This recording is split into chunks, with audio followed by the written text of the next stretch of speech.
So I wanted to make a short tutorial on fixing joint rotational axes. There comes a time when certain joints, even if you orient them, aren't going to rotate the way that you want them exactly.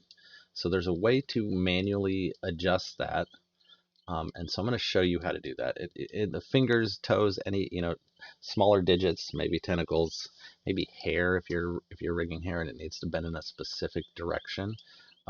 There'll be sometimes you can orient the joints and they still just won't be behaving how you need them to behave. So you know what? First of all, I'm going to adjust this.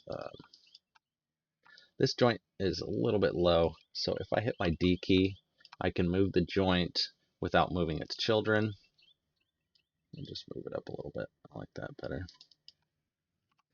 And okay, so if let's just look at this index finger, for example. Right now, if I try to rotate it, it is not rotating down the plane of the finger like our fingers rotate. They rotate kind of directly down their own plane, down this kind of top plane.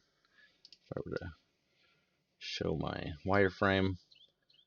So we want to make sure for our animators or ourselves, if we're animating this, that we're setting this rig up to be easily animatable.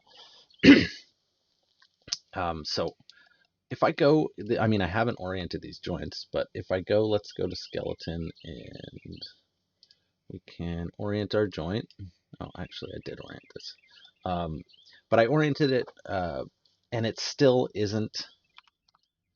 not behaving how I want it to behave. I need these to rotate down the plane of the finger. If I look at these, this one is even worse. Let's do this one. There's no way I can animate this. I'm bending back into my finger.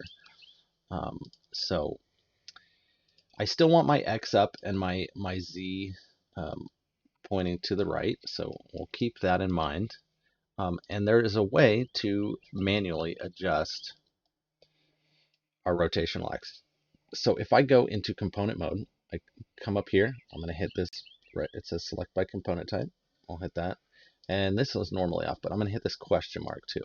That's going to allow me to access the rotational axes and adjust them. So now I can kind of look at the finger and get it so it's rotating directly down that plane. I'll do the same here. And you notice also that these are the only ones that are highlighted.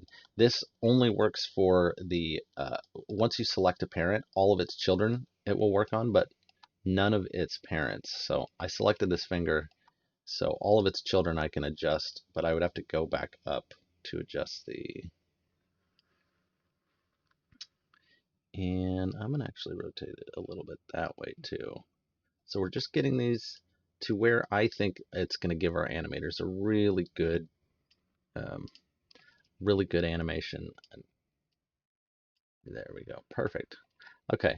So now that I've done that, though, it came at a bit of a cost. I've got information on my rotation axis, and that is a bad thing. I want these to be zeroed out. So I'm going to run a mail script. It's all lowercase, and I'll paste. It'll be in the comments, this mail script, so you can just copy and paste it. But it's joint, and then there's a space. -E, another space, and -ZSO. So if we run this, you'll notice up here my rotation axis will zero out. And there we go. So we want to make sure we're keeping it clean. We can't have that rotational axis information. But and you actually notice that my joint alters too. And this one's got a lot of information. Watch. When I run this, you can watch the joint move. See, it rotated too. So we need to run that, and now we have a working finger